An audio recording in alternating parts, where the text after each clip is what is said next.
Well, let's speak to Racquel Moses, who is the CEO of Caribbean Climate-Smart Accelerator and a UN Global Ambassador in the race to zero. Good to have you with us. So just explain for us how climate change is affecting the Caribbean. Thank you so much for having me. So climate change is affecting the Caribbean in that we are seeing rising sea levels, we're seeing more sargassum, we're seeing stronger storms, we're seeing flooding, we're seeing changes in our crop cycles, we're seeing stronger hurricanes that are wiping out entire countries. So we're seeing all of it happening now. It's happening to us now. So what kind of commitments do you want to see and need to see from COP26 to stop and reverse the damage that's happening?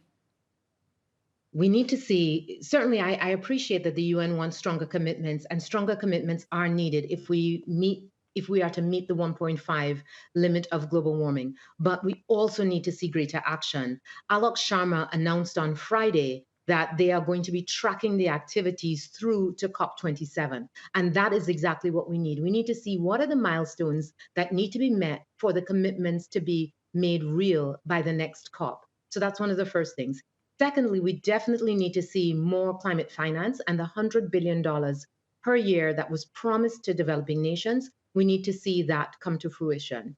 We also need to see a lot more grant funding and funding for adaptation. At the moment, we're seeing a lot of funding for climate mitigation, but mitigation based on the Caribbean especially, only emitting less than 2% of global greenhouse gases.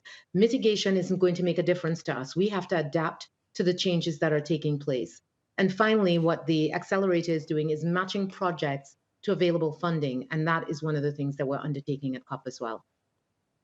Yeah, one of the big criticisms that's been made about the wealthier countries is that they're just not doing enough to help less wealthy countries deal with the impacts of climate change.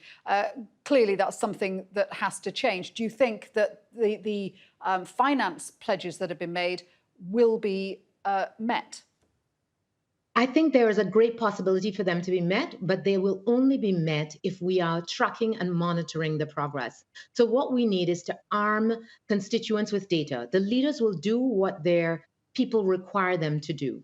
And if they have the information to understand where those commitments are falling short, I think we have a great opportunity to canvass a lot of support for making leaders make those commitments heard.